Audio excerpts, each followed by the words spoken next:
Premier League primetime on tape. Jose, Cyrus, and Andre. And you know that Daveye don't play. In the field, they can talk about it all day. Look, and we moving up. You can try all you want, can't move like us. When it all comes down, they choosing us. And I do gotta say, we don't give a fuck. Premier League primetime, and it's only that. Speak only facts. Say what I want, can't hold me back. Can't hold me back. Premier League primetime, better yet, it's my time. You stay on the sideline. Say what I want, can't hold me back.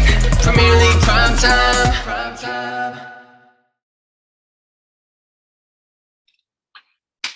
Hello and welcome back to Premier League Primetime, back again right away.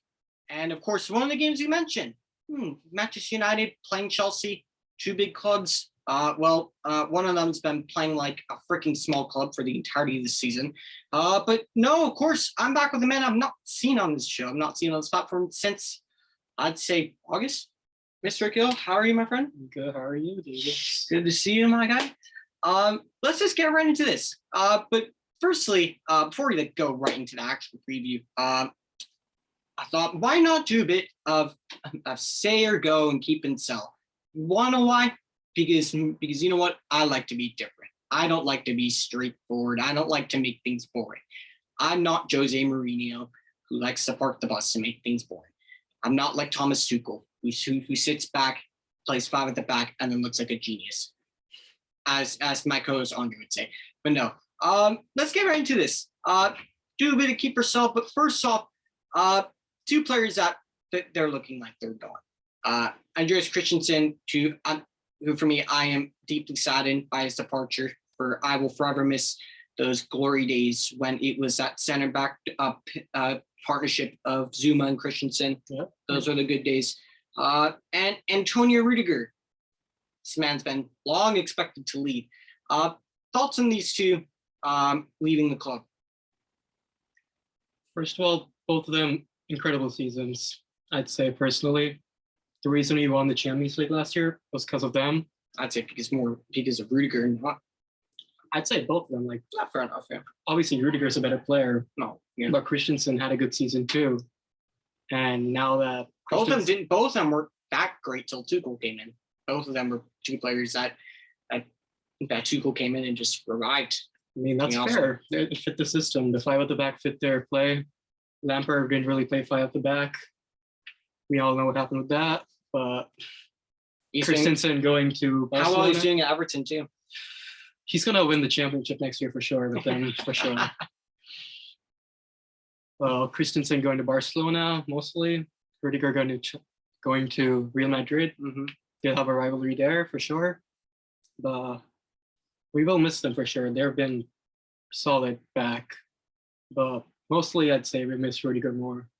100%, definitely. Yeah. And now getting into a bit stay or go, keep yourself. First, Mr. Kepa, Mr. most expensive goalkeeper in world football. What was the price that they paid for him? 72 million pounds. Oh, still less than Harry Maguire though. Yeah. His name is forbidden.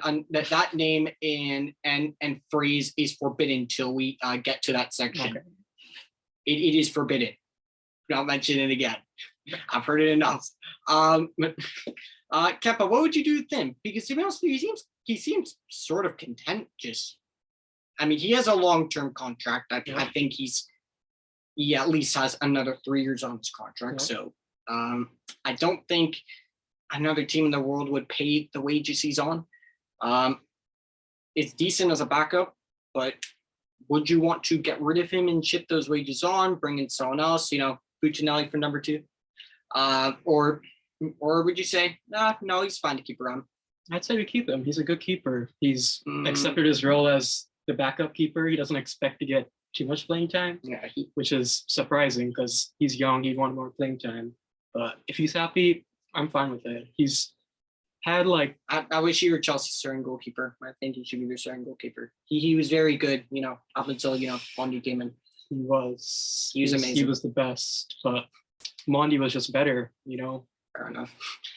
Next, a left back conundrum. Of course, you have Emerson Palmieri, who one of my Italian mates will know my nickname for him, Mr. Nosebleed, because anytime he goes, he gets anywhere out of his own half, the man gets into his feet, he simply just falls apart. Although he's been looking actually, playing fairly well at Lyon, I think he's at right now. And of course, the everlasting Marcos Alonso, who's been in this squad for gosh knows how long, still playing decent well. He's played a lot of games this season with Chilwell's injury. Both of their contracts expire next summer. Yep. Keep one and sell one. Keep Alonso, sell Emerson. Simple as that. Fair enough. Because very strong. Next season, hopefully, Chilwell is our main left back, as he was the starting of the season. Alonso is our second option, so that should be good. And we don't really need Emerson, to be honest. Fair enough. Next, Jorginho. Now, this is actually an interesting one, right? Jorginho. The reason why I bring him up is because apparently Chelsea aren't necessarily so keen on giving him a new contract so quickly. Juventus, of course, always being linked with the move to Jorginho. Surprise, surprise. Lazio is. I wonder why. So Maurizio Sarri can go make can have his love story with Jorginho continue in Rome. But he's 30. Somehow got third in the Ballon d'Or listing, which that's something I will never understand. What would you do with Jorginho? Would you give him a new contract? Would you just sell him at the end of this season and move on? I would say let his contract expire. Let him play the next season. I think he's not our best player right now, but he's doing the job. I say our midfield is pretty weak because we don't have a lot of consistent players. So I'd say keep him and sell him next summer. Now and you look at Chelsea's midfield. I'd say Kovacic. I'd say is probably in his prime. Yeah, I think Kovacic is our future. He's going to be our best midfielder for a long time. Kovacic is. He's not that young. I think he's in 26. He's 27, I'd say. I think 27. He's right in his prime. Yeah. I'd say he and Mount are going to be the future of our midfield. But Mount's not really. He can play central midfield. It's not really his best position as we see Mason Mount under Tuchel literally went to top tier levels at the end of last season, playing on the wing or as one of the inverted forwards in that 3-4-2-1, whatever you want to call it. But of course, and that also sort of leads me into my next the next players that I actually have on the top of my head. I'll actually include another player here. Ruben Loftus-Cheek, Ross Barkley, Sal Niguez. What are you doing with those three? Sal Niguez, don't give him a contract. He's done after the season. He's been all right. Hasn't really delivered. So I'd say he's going to go back to Atletico. Ross Barkley, they're probably just going to send him on loan again. That's what they do with him. And I'd say, or they'll keep him around like Tuchel. Tuchel kept him around. Tuchel kept him around, but he hasn't been really using him. But I think Ruben Loftus-Cheek, he's pretty good. It's always with Loftus-Cheek. He always looks like he's about to leave, and then somehow he gets a few appearances, looks amazing. And he plays prime, for Lampard or something, and just 100%. And then it's amazing player. Then gets a few more games, then gets dropped for a little while. Then gets injured, then comes back, then it's kind of the rinse and repeat cycle with Ruben Loftus-Cheek. But anyways, next. Now, this is a very interesting one. And I actually mentioned these two names. I'm going to put these two names specifically together because I mentioned these two names at the end of last season. And I'm going to mention these two names now. Christian Pulisic, Hakim Ziyech. I'd say. Especially Christian Pulisic. For me, that's one that. The man, he's constantly in and out of the squad, constantly starting one game, drop the next two, then starting the next two, drop the next game. I'd say, what would you do with both of them? It's going to be really controversial, but I'm going to keep Pulisic and sell Ziyech. I feel like Ziyech has not had a big impact this season. I know he scored the winning goal against Villarreal at the start of the season, but he hasn't really done anything since. Yeah, I wish certain English club could do that in certain European final this year. But anyways, so you would sell Ziyech. That's actually somewhat interesting. Well, why would you keep Pulisic? I just think he offers a different dynamic. I think Hakim Ziyech for this club. He revolves like around the system, like in Ajax. Everything has to be around him. Let him free roam and do anything. But that's not going to happen in a squad like Chelsea, where everyone has to just work individually. And Pulisic, he's not like playing his best football right now, but I'd say he's a good winger as an option, I guess. On his day, he can look like prime, like dribble like Neymar or like Messi, but he does get injured a lot. Fair enough. But off the bench, I think he's a good option, like off as a substitute. Fair enough. Next, one that may be a bit controversial, and Timo Verner. What would you do, Timo Werner? The man's finally hitting some form, though. Yes. I think What would the you do key then? thing for him to survive at Chelsea is, except he's not going to be a primary goal scorer, he's more for creating space, And he's looking like he has accepted. and he has done that, which is good. And he's creating space for players like Havertz and Lukaku if he finishes chances.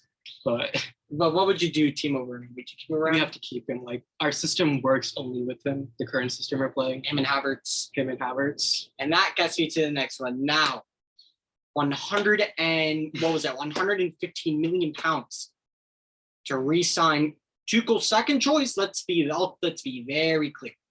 He wanted Holland, but there's no way anybody was getting Holland unless if you're spending 200 million euros or pounds in the summer. So no one was getting Holland. So Roman said, "Okay, I'll buy you Lukaku instead." Buys him Lukaku, 115 million pounds. He's come in. I had to hear for all of September, all of October. Look at the impact Lukaku's making. Why isn't Jaden Sancho making the impact? Oh, look at the impact Coutinho's making at Aston Villa. Someone who's played in the Premier League. Oh, let's compare him to Grealish. Someone who's played in the Premier League for many years. Yeah, 150 million pounds. Now, I think if this was a very simple question of keep or sell, I'm pretty sure I know your decision right now. Sell.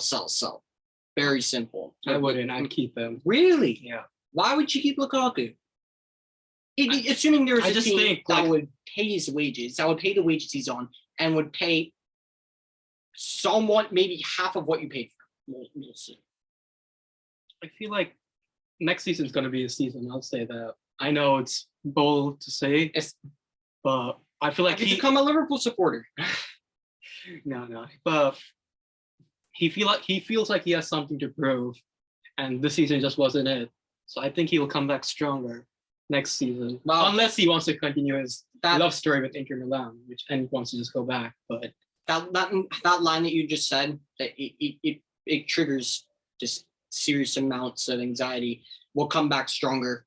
yeah, It's not something that I see in a certain team's players post match defeat posts on Instagram and social media. It's not like I see that, and we'll come back stronger, back on top. We go again next weekend. If I see that one more time, I think I might take a long break from social media after that. Now, keep yourself part two. The thing that Chelsea always have, probably the most resourceful army in the world, in terms of lots of troops. They have the lone army. I'll just name these names quickly, right?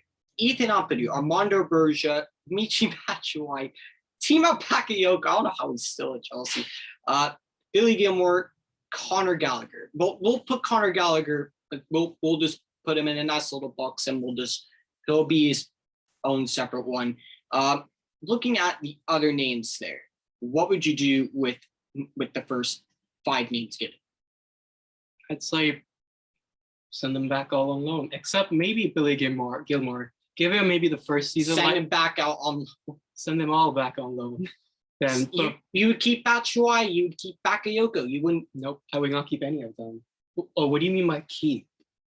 Keep or sell. Like, get rid. No, we don't sell. Chelsea don't sell. You know that. We're gonna keep them, but we're just gonna send them on loan. In a hypothetical situation where they actually will sell them. Oh, they're not. Well, okay, in the dream world. So the top 4. So Ampadu, Royal, Batshuayi, and Berger's actually one. That's actually kind of an interesting one. I wouldn't jump the gun so quickly on Armando Berger. You look at what he's done at Southampton. He's been tremendous this season. he's good, but he's not getting into the current squad, I'd say. And to Chelsea's own. He's been better than Lukaku this season. I've given that. I mean, they got rid of Tammy Abraham, and he's been. I know it's City. He's been killing it. Yep. He's been scoring goals for fun. But no, I completely understand that. Now, Conor Gallagher, what are you going to do with Conor Gallagher? We gotta keep him. He's a good midfielder. He's been proving it, but I feel like Chelsea haven't just given him the chance. What if Conor Gallagher, come the end of the season, knocks on Tuchel's door? He says, I've loved my time at Crystal Palace. I want to go back, and this time it's goodbye. How much would you be asking Palace to pay? How much should I be asking Palace to play? How much do you think Crystal Palace should be paying for probably Conor 50 million. That's a good price. Fair enough. If he can take him for that, yeah. But I'd say we should keep him for next year. He might not make the starting 11 all the time. In the FA Cup or Carabao Cup, where you get more chances, he should. Fair enough. For sure play. 100%. Hold on, but wait. If you're just saying the Carabao Cup and the FA Cup, the man's got to play first team football. That is first team football if you think about it. Premier League games, the man plays every week in the Premier League. And for me, when I look at, if I'm Chelsea, I'm doing everything I can to keep it. When I look at our main midfield, or Chelsea's main midfielders aren't getting any younger. And N'Golo Kanté is just getting more injury prone, as much as I love him and as amazing as that little man is. Jorginho not getting any younger. Kovacic is in his prime. Ruben Loftus-Cheek is injured is injured bi-weekly. Yep. Ross Barkley's the world-class youngster, the next Paul Gascoigne, of course. And Sal Niguez, and that's kind of it. So Chelsea's midfield options, I'd say N'Golo Kanté, Kovacic, and Jorginho, maybe Loftus-Cheek. None are consistent or really convincing. Oh no, Timo Bakayoko. How can I forget Bakayoko? The man. I think I read he's going back on loan with AC Milan. I can't be asked. But literally, I cannot be asked. Anyways, the last bits of this this brief season overview for Chelsea. Who in your opinion, and I'm actually going to tell you one. Who in your opinion has been your player of the season, and who has been your most important player of the season? And now bear in mind, they're not exactly the same. For me, when I think player of the season, I'm thinking, best player. Most important player of the season, it's not exactly always your best. It can be your best player, but it's not exactly your best player. So looking at that, who would your player of the season be, and who would your most important player of the season be? I'm not sure what the difference is, but for me, the player of the season is either between Rudiger or Mount. I'd say that. Rudiger or Mount, in terms of best performing. Fair enough. If you had to choose one of them, who would you go with? I'd say only Rudiger. Fair enough. Then it's still most important is Rudiger also. Then for me, I think you're forgetting a player who has, since he's come in, and if this are you talking about Thiago Silva? No, if this man had not come into your team, your side would have been nowhere near winning the Champions League. Probably wouldn't even advance out of the group stages. Would have probably conceded triple the amount of goals that you. But that was last season, though. What about this season? I know what you're talking about. You're talking about Monday. Yeah, he's had dips. He's made mistakes, but every goalkeeper makes mistakes. Every goalkeeper is going to. He still had a good season. He won the best keeper at the AFCON, but not better than Donnarumma. I can't be asked with them. But all goalkeepers make mistakes. I mean, you look at Alisson last season. Yes. I mean, some of the things I've seen him do, it's what on earth am I seeing? So all goalkeepers make mistakes, some more than others. Next, biggest surprise of the season. And now this, you could take this and you could, look at it from a positive aspect, or you could look at it from a completely negative aspect. I mean, although the next one is the most disappointing player of the season, let's get that one out of the way. I'm pretty sure you're going to say for that one already. Lukaku. Fair enough. Biggest surprise of the season. I think this one should be pretty obvious. Trevor Chalobah, for sure. There are actually several players I was actually sort of thinking. I would. As the biggest surprise, like the young promising kid, he just Callum Hudson-Odoi, young and promising. I mean, he hasn't had much. He got injured, right? He's injured right now. Now he's just like Loftus-Cheek. He's also in like the cycle, bro. He's also in that like injury cycle, whatnot. I remember when Tuchel first came in, he was on smoke with Callum Hudson-Odoi. And then since like that one, like they had that little falling out like against Southampton or something like that. And since then, like he's just never really been the same other than that, or since then. Found most of his time playing as a wing back. Occasionally playing the front three, but mainly as a wing back. But yeah, fair enough.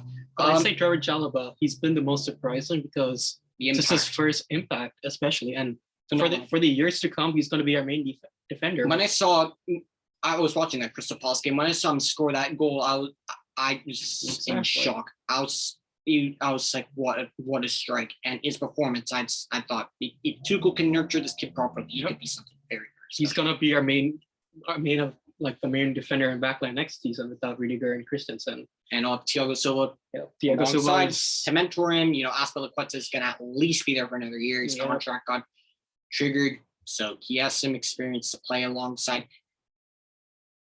Next, season ratings for Thomas Tuchel. Season ratings, I give him a 9, especially with the number of injuries he has to deal with this season. Oh, okay. Look, the injuries excuse for me. Yes, there's some teams who definitely like when you look at Liverpool last season. Yes, their whole team was ravaged by injuries. They were playing Nat Phillips and Kabak. They had to play Henderson at center back for many games. But if there's one team that one of the teams I will not give that pass to Chelsea. And you look at the depth that squad has. And look, I know, but we lost like our main defenders in Chilwell and Reece James. Reece James only came back recently, and that's true. He's not in his best form right now because of the injury. No, of course not. But you can also provide solutions to that. I mean, for Christ's sake, the man's played Pulisic as a right wing back. He's played Hudson-Odoi as a right wing back. Azpilicueta. He's playing Malang Sarr as a right wing back. So look, is it Reece James? No, of course it's not Reece James. But are there solutions? Yes. Even Marcos Alonso's been injured. He's played Azpilicueta left wing back, Hudson-Odoi, Pulisic, and Malang Sarr. There's definitely solutions to be out there. But no, to a certain extent, I do empathize and sympathize for Tuchel a little bit. Especially when it came to the really, really key players like Rudiger, like N'Golo Kante, like Mason Mount was out, injured, went. Kai Havertz, I could understand that slightly, but the wingbacks, look, they don't have many natural wingbacks or outside backs other than Reece James. Azpilicueta can play there. Alonso, Chilwell, as of who they have right now. Maybe I'd change the rating, maybe do like a 8.5. I'd say season rating, but he's finished third. But then again, it depends upon, for me, the FA Cup. If he can win that, I'd say it's a successful season. But I don't know. I see us losing 3 straight FA Cups. Not gonna lie. Yeah, you're playing against Liverpool. But then again, like you lot will do far better than a certain side did, which I predicted. I put it in my match week predictions. Akhil, what was my prediction for that game? 4-0. And you want to know what's funny? And people are going to take this the wrong way. Like it was getting somewhat close to the end, and then I thought to myself, I mean, it's not going to get any better. So I'm going to go, and I'm going to be a Liverpool supporter for the rest of the game, because guess what? If they score again, my prediction is going to be right. So you know what? I'm going to support and just I don't know, just support Liverpool for the rest of the game. And Salah scored again, and I'm just like, yes, my prediction was right. Yes, 4-0. But anyways, now getting into the preview for the Manchester United game. Now, looking at this game, right? Other than simply fielding 11 players on the pitch, which is probably what Tuchel all he needs to do, throw 11 people on the pitch and he'll win the game. What does he need to do to set up correctly against Manchester United? When you look at philosophy, formation, tactics, team selection, all that. Like, when you look at that, what are going to be key players for Chelsea in this game against this opponent? I think Timo Werner is going to be a big, will have a big role for this game, especially with the space at the back. United's defense isn't getting any better. Thank God. That would be so screwed. They do have an advantage. Maguire's not playing, but they do got Phil Jones at the back.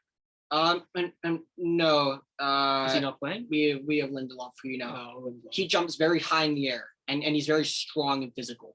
Yeah, he's physically imposing. Right.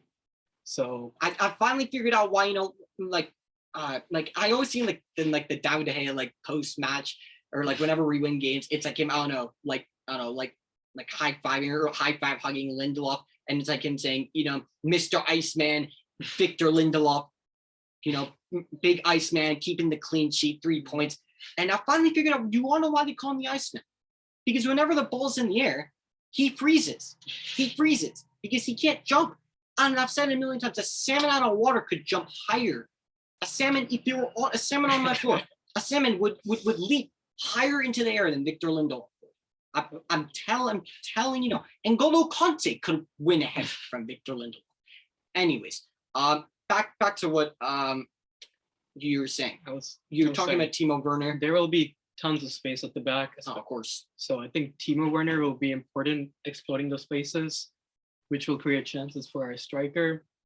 A striker is our striker. I'm not sure yet. Hopefully it's not Lukaku, because if Lukaku starts, it will turn into Inter Milan Lukaku. I do see Lukaku starting. Oh no!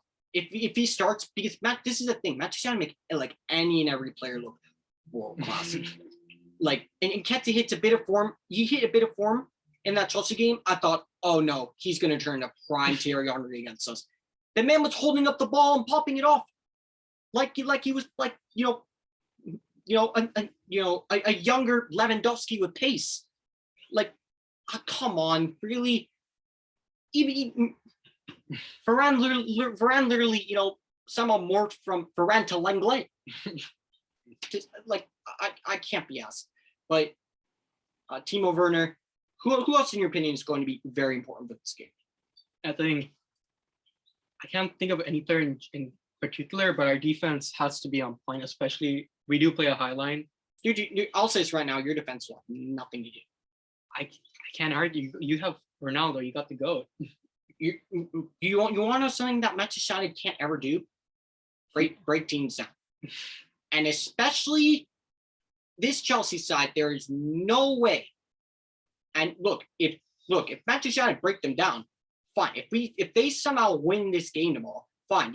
You all can come back and clip me, why not? But you can clip me. There's no way this Manchester United side will convincingly break down this Chelsea side. I do not see it. I just don't. Anyways, because from what I remember from the last game, the 1-1 draw, we had one mistake at the back, Jorginho's mistake, and then led to a Sancho basically goal. What happened? A corner was swung in. Thiago Silva just you took out a piece of paper, wrote clatter my ankle, put it on his ankle, and just said, hey, Aaron Wan-Bissaka, look. He's like, oh. And what happened? Yep, penalty. Jorginho, kind of already know what's going to happen.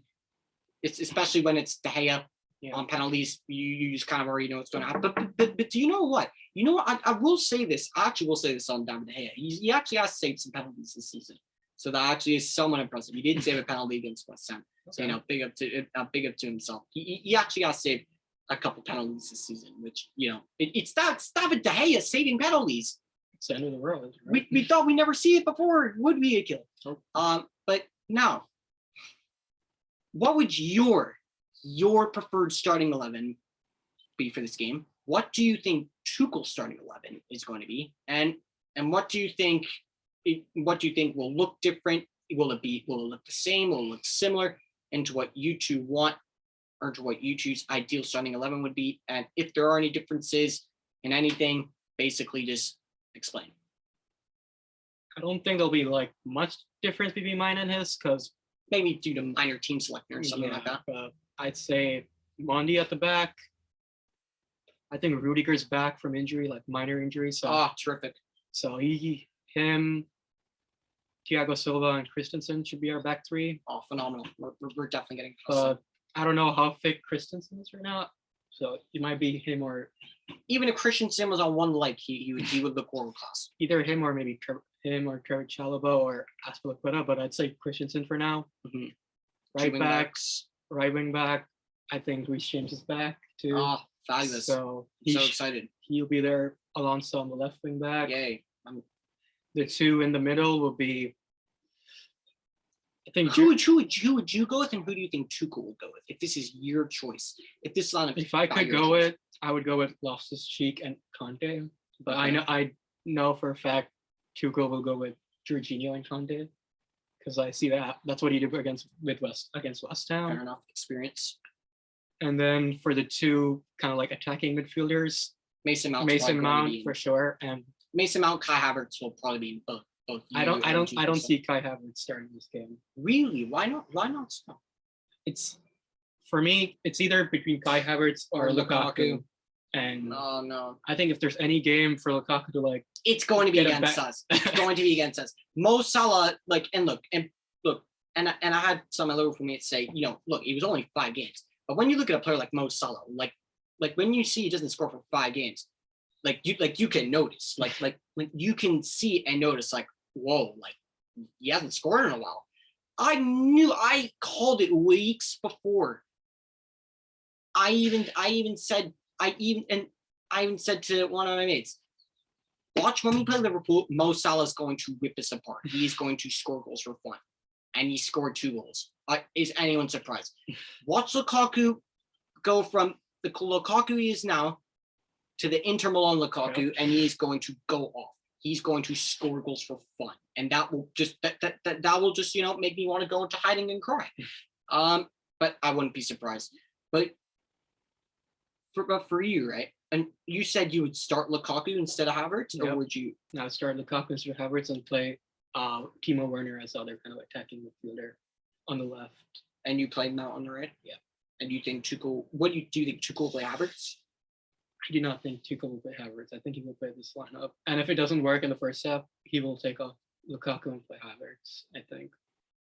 I would not be or surprised. that could be interchangeable. I would genuinely not be surprised if Tuchel just kept Lukaku on for the whole game, just genuinely trying to take the piss. Oh, yeah. Lukaku, last minute header or something. I would cry. I would honestly cry. This whole season has just made me, cry lots of tears, and that would just add on to more misery for me. I mean, what's new for you, right? What's new this season? We've been off since October, and I had people saying since October, we're gonna win a trophy. I had someone told me after we lost 5-0 to Liverpool, no, we're still in the title race. I wanted to cry. I genuinely wanted to cry after hearing that. We're still in the title race. I mean, he's not wrong. We definitely are in the title race for the worst club in terms of expectations this season. We're if we're saying that's a title, then we already secured that title. I'd say back in I don't even know, November. Anyways, anything else to say about Chelsea before we shift into the club that's just I don't like talking about? Let's say, or should we just go right into it? Key thing for us to win, like I said, just stay focused at the back. No stupid mistakes like we did last time, and just your defending was great against Real Madrid too. Both legs. Thank you. I mean, you can't argue. The second leg was probably could have been our greatest performance ever. It just wasn't meant to be. But it was a Karim Benzema night. It was just his night, right? But then again, it's been a Karim Benzema night for like most of the Champions League games this season. Anyways, is that all you have to say about Chelsea? Yep. Lovely. Going into Manchester United. Whoopee. And to make my life even better, major injury crisis. A huge injury crisis. I'm not making excuses because, I mean, we're terrible either way, so this won't really make that much of a difference. Although we are missing actually two of our, I'd say, best players, or two of our most consistent players, or not most. I'll say two of our more consistent players, and I'd say our best left back. People could say what they want about Luke Shaw. I like, look, he hasn't been that great this season, but people look at Luke Shaw and talk about him in like the same in the same wavelength, or in the same way that one would describe Maguire. That's just criminal for me, in my opinion. People forget about what Luke Shaw was like last season. Best left back in the Premier League by a million miles. What he almost did in the Euros. Fair enough. And Luke Shaw had a stat last year that he tallied more assists than Lionel Messi. That is wow. No, I'm not joking. That's a stat. That's insane. And I've had people tell me all season, oh, Luke Shaw, Marcus Rashford, they have no footballing ability. Some said yes, no, Rashford has no footballing IQ. I do agree with that. But I've heard people say that this kid has never had any footballing ability, technical ability, nothing special about him. Really? Come on now. Anyways, players that are missing, Paul Pogba, it seems like he's going to go. I love Paul Pogba, but it just seems like he's 100%. He's 100% gone. He's gone. He wished to leave. He already said, "I'm going to leave." And also fair to him. And he wants. He doesn't deserve trophies. this. He does not deserve to be at a club as awful and as crap as ours. Back when he was 23, the boy was sold a dream that he was going to be the center stone of the United dominance for years, and we dominated in bottling it in major tournaments, and we won probably the best thing Pogba won at Manchester United, Europa League. Yeah. But he deserves, and he deserves to leave. Like, he wants to win, and he's 29. Just because out of PSG, Real Madrid, Juventus, where do you think he'll end up? I say he goes back to Juventus, right? Well, Real Madrid's always been, and he's also a free, and Florentino Perez and his free transfers. But anyways, players that we will be without: Paul Pogba, Fred, Edinson Cavani. I'm done with Edinson Cavani. The man just stays fit for Uruguay and then just goes on vacation. Like, what are you doing? Like, you're getting paid like $250,000 a week. Get yourself back here and get yourself fit for the team. Disgusting. No, that pisses me right off about Edinson Cavani. He can definitely go. Bye-bye. See you later.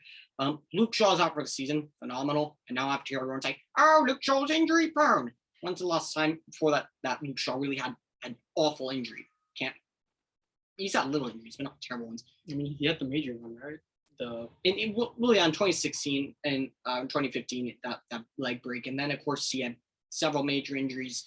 But I mean, as of recent, he's been pretty consistent. I'd say he's been one of our most consistent players over the past 2 seasons. Even in this season. And look, I know when I say he's been one of our best defenders this season, that doesn't say anything. But he's been somewhat of our most consistent defenders. For me, it's not that he's been amazing. Yeah. I'm just seeing more average. Yes, he's definitely had poor performances, and when he has, I've slammed him for it, and I've said how it is. But most of his performances this season, it's been absolutely bang average. Yeah. For me. So, anyways, no Luke Shaw. Hallelujah! Thank you so much. Harry Maguire is injured. I would rather have Lindelof with Varane, Bill Jones with Varane, or why not try our best possible center back partnership? Oh wait, no, all of our managers like to choose the favorites. Bailly's not allowed to play, even though Bailly and Varane, he's definitely our best center back partnership. That partnership has not been tried once this whole season. Not once. Can someone help me grasp or understand that? Anyways, Jaden Sancho, now that is going to be a masterpiece. Jaden Sancho for me, yes, he's come in. He definitely had a rough time initially settling into the Premier League. And people like to say, oh, Jaden Sancho, look at the price tag. Grealish went for more. Oh, look at Coutinho went on now. Look at Lukaku in the beginning. He's scoring so many goals. Look at Havertz. One thing I will say, he's 21 years of age. He's never played in the Premier League before. And then, of course, a lot of people saying, I'll hear people say, oh, but he played at, under 23 level. So he played in the second team level. So it's basically the same. No, it's not. It's 100% not the same. Yep. He went to Germany, developed his game in Germany, basically made his trade as a right winger in Germany, a player who had something that all of our other wingers didn't. Whether it's, when I look at Rashford, when I looked at, Man United's former number 11, Alenga right now, all of them like to take the ball and they like to cut inside and shoot. Jaden Sancho, you want to know why Haaland scored so many of these goals? Yeah, he had a lot of through balls, but in terms of just crosses into the box. You want to know where most of those crosses came from? Jaden Sancho. That man can put a cross in the box. And you want to know where I've seen Sancho more times than none? He's playing on the freaking left. And look, Rashford hasn't been great by any means. But why are you playing Rashford in a position that he's not the most comfortable? In the games where he had to play striker, okay, I can get it, because we just have no one else. You have no one else. Unless if, Rangnick, wants to go with, his tactical genius plan of, playing, Bruno and Pogba as duo strikers, because we all know how well that works. But anyways, no Jaden Sancho, no Aaron Wan-Bissaka, who, as much as I like him, I'm losing my patience with him. I'm really losing my patience with Wan-Bissaka. I honestly am. He's honestly annoying me at this point. But anyways, let's get right into the tactics. What does Ralf Rangnick need to do to set up correctly against Chelsea? Just pray, I guess. That's not a bad idea. I don't know. When we don't have the ball, I don't know. Maybe instead of putting your hands in your coat and just sitting there, wondering, what on earth Chris Armas is listening to in those freaking AirPods of his, how he even is in that coaching staff, I will never understand. The man was decent at the New York Rebels first season, terrible his second season, and went to Toronto, was absolutely terrible, got sacked, free agent, sitting around, and he somehow gets a call from Rangnick to be part of his coaching staff. Someone tell me. And of course, you still have, Darren Fletcher just, out there for, the, shits and giggles and holes and bunnies and laughs. You still have Darren Fletcher there. How could I forget? And you still have Mike Phelan. You still have Mike Phelan there. I don't know, just providing emotional support. I don't know. Getting Rangnick his morning coffee. I don't know. Anyways, what does Rangnick need to do? Being serious here. What he needs to do is something that he won't do. He needs to just stop with the favoritism, because he had a very simple objective. When he came in, top four was, look, as I still predicted we wouldn't get top four, even if he came in. But it still was a very realistic possibility. Our squad, which had strength and depth in the attack, guess what he did to all of it? Bye-bye, Martial. I know Martial wanted to go, but you treated Martial terribly. Lingard, terribly. Promise Donny van de Beek playing time? Nope. That's not happening. Thank goodness it'll happen next season. Thank the Lord. But what does Rangnick need to do? I don't know. I think besides praying, I think the best thing he can do is when Chelsea have the ball, he can get out of his seat and whip out his mega horn and just scream gegenpress. Good work. That's kind of it. Anyways, in regards to key players for Man United to look for in this game, Daveye Akhil has been our key player just this whole season. So he will be needed in every single game. He's been immense this whole season.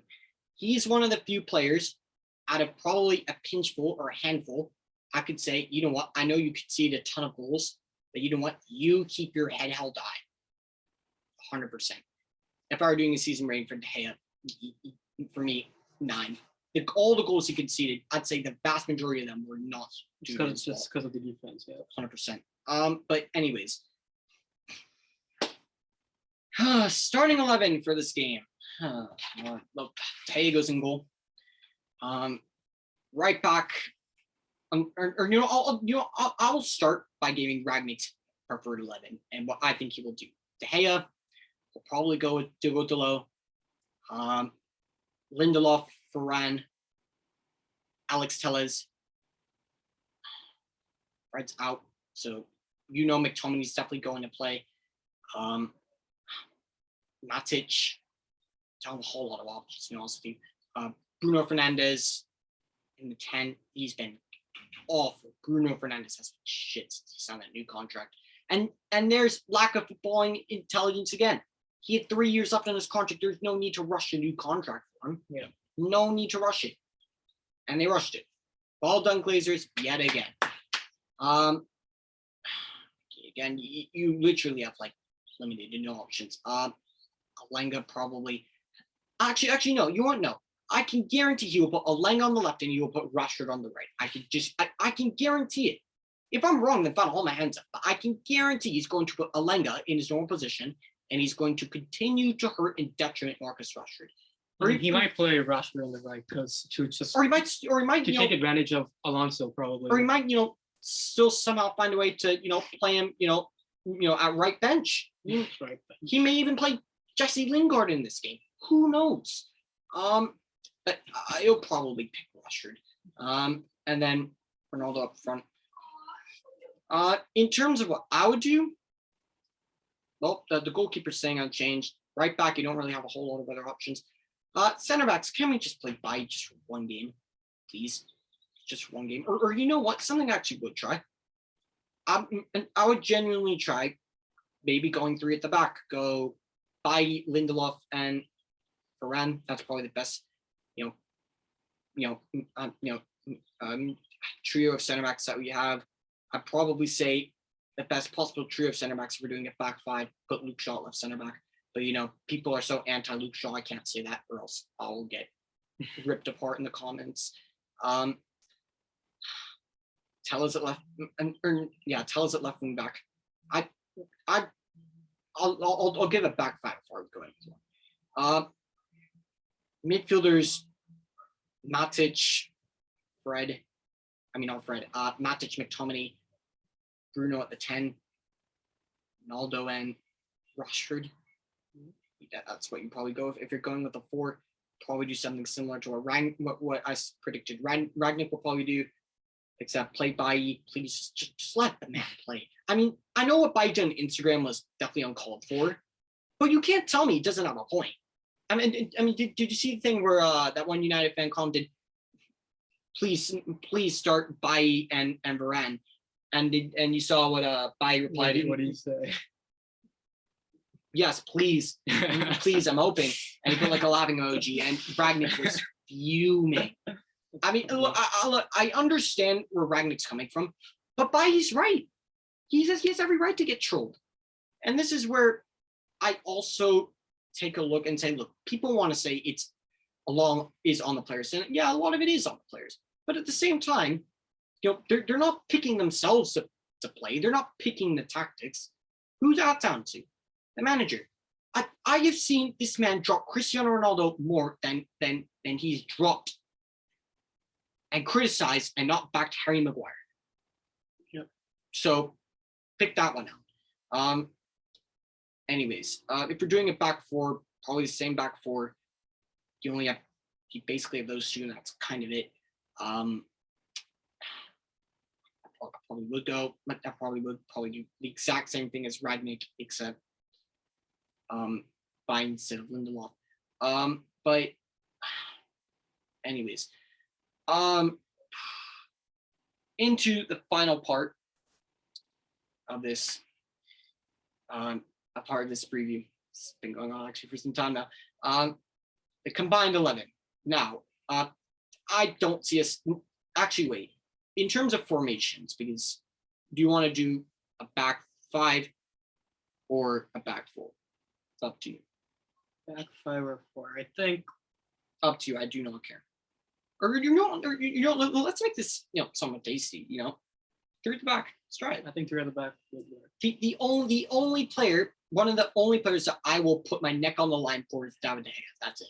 Yep. I think I know he's conceded so many more goals, but that man. No, I agree. Like, it hasn't been his fault for him conceding so many goals, but like, the number of goals he's prevented. You know something insane. crazy? There's still not that was the time, but I have a mate of mine. He still wants Dean Henderson to be the starting goalkeeper. Just let that comment sink in for a minute. Anyways, I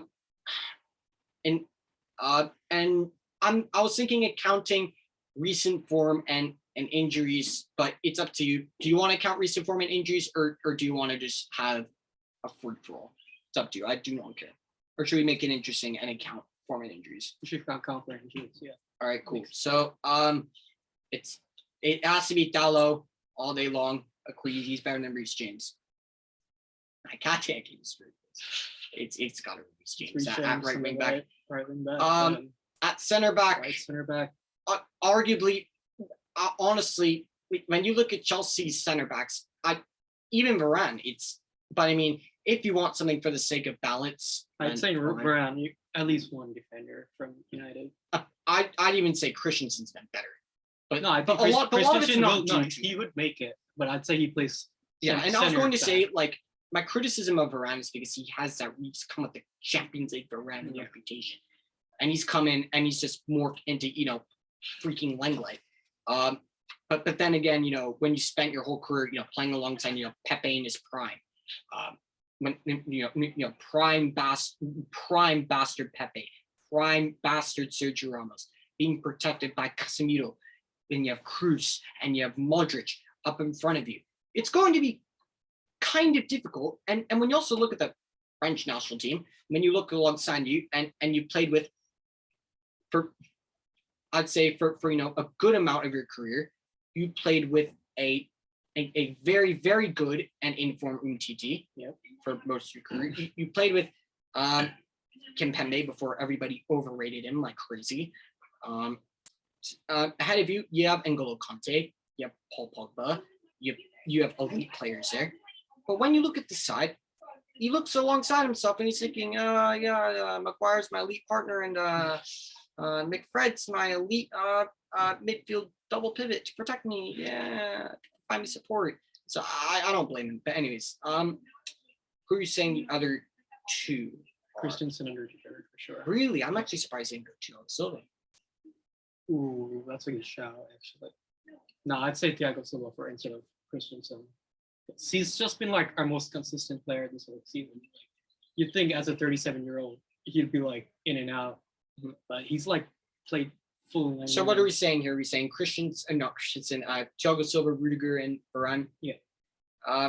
Left wing back, Marcos Alonso. Next one. It has to be Alonso. Like Alex Telles was awful against Arsenal. Rangnick didn't even choose it. Rangnick decided to play Aaron Wan-Bissaka as a left back. Yes, the man who is Bambi on ice already. At times when he adjusts the ball with his right foot and goes forward, he thought that he could play Aaron Wan-Bissaka at left back. And he was all in, and you looked, and I saw him yelling at him several times and looking fuming when Salah was ripping him a new one. Look, the whole squad was terrible, but again, just at least play players in the right position so they have no excuse, no hiding place, nothing. But you're also somewhat giving them an excuse. You played Rashford on the right for like most of the season. Like we all know he's best on the left, so play him on the left. Anyways, Marcos Alonso is kind of it, to be honest with you. Midfield pivot, all this. Matches I do not deserve any midfield pivot. McTominay's not going in there for the work rate, energy, and good vibes. And I'm not putting Donkey Matic is leaving. So, but like, even though like Conte like hasn't had the greatest season, I'd say he still has to make it. Well, if we're accounting form, that we're also accounting form because that's one thing. if we're counting recent, I'd say form in the or, sense or would you still say Conte gets in? no, Conte still gets in, but Okay. I'm saying who's alongside him then who's alongside him. in that midfield of it? Is Kovacic injured? I don't think so, right? I don't know. I mean, if anyone, probably say Loftus-Cheek. Loftus-Cheek. Jorginho with a great penalty against West Ham. But I'm not sure. I think it's up to you. it can be a United no, player. that's what I was about to say. It can't be any of ours. Yeah. I'm not including Bruno in the cedar. He doesn't deserve to be anywhere near this. I give it to Kovacic. I think Fair enough. Yeah. The front three now. If Jaden Sancho hadn't been injured, that's one of the only players I would fight, tooth and nail for. Yeah. But for me, would you agree on? I'd say Ronaldo up front for sure. No, but this could also be another full Chelsea front three. It could, if you look at recent form. Mason Mount's been in great form. Kai Havertz has been in great form. Timo Verner's been in great form. Ronaldo scored against. I know he scored against Arsenal. Didn't play against. Actually, no. He gets Ronaldo's he's your most consistent player. Let's be real. Like and we also look at form. Scored against Arsenal. Scored against Norwich. And yeah, I know it's Norwich, but scored against Norwich. I guess only off of for me, if he hadn't scored a hat trick against Norwich, he doesn't get it. So, and even if Ronaldo is Ronaldo, that doesn't warrant shit for me. Yeah. But I guess Ronaldo gets in up front, and who are the other two players? For me, it's Mount and Timo Verner. Fair enough. Yeah. And the manager. For me, he has to be the man who taught Tuchel everything he knows. Tuchel owes everything to him. Yep. He's the master of the Gegen, the art of the Gegenpress. He's the best. He's the mentor of and teacher of Jurgen Klopp. He taught Ralph Hasenhüttl and Hansi Flick. Yep. It's got to be Ralph Rangnick. Has to be 100%. Has to be Ralph Rangnick. It's got to be Ralph Rangnick. It's got to be Ralph Rangnick to just get out. But then again, one thing I do actually respect about him, he's so brutally honest. But one thing that annoyed me is that when he came in, he was saying all the right things, which you kind of expect for an incoming manager. And then he kept talking things. He kept talking about big changes are going to be made around here, and whatnot. And he kept saying it over and over. And after a while, I'm starting to think, okay, cool. When are these big changes coming? Never. It just happened. He's getting promoted. Yeah. He's going upstairs. It's going upstairs. But anyways, quick predictions before we head out. I'd say 2-0 Chelsea. I don't think we'll be as relentless as Liverpool. I'll say, something's telling me we might somehow score one goal. One goal? Okay. Actually, no. Do it. No, I will not be deluded in any way, shape, or form. Oh wait, yeah, that was my prediction. I predicted 2-0 Chelsea. Anyways, anything else to say before we wrap it up? Nope, that's it. There you have it. This was actually a longer one than I actually thought it was. It's been a long while since I've seen this guy. Had to do some sort of catching up, did we? Thanks for watching this. Let us know what you're thinking about this game. Is Manchester United well and truly hopeless for the season? What's the best that Manchester United can do? Other than, I don't know, a little bit of good vibes, hoping for 5th, praying not for 7th, because if it's 7th, I don't know if I'll support United next season. You could pull off Arsenal, just focus on the league and just, we have literally nothing else. But honestly, I generally would rather finish 8th than just no the conference league. But yeah, thank you for your time watching this. Let us know in the comments down below. What do you think of this game? What do you think could potentially happen in this game coming in tomorrow? Huge game, massive midweek game coming in. This is big for both sides. Manchester United, somehow mathematically, we're still in the top 4 race, but there's absolutely no chance. I said mathematically, keywords mathematically. We've been mathematically in this top 4 race for ages. But logically, we've never been in this top 4 race, ever, since October. So, anyways, I keep waffling on about that. Anyways, let us know what you're thinking. subscribe to this channel. We are trying to get to at least 130 subscribers by the end of this season. Akhil, tell him. Get him to 130. There you go. You heard it from the man himself. And wherever you're watching this in the world, have a great day.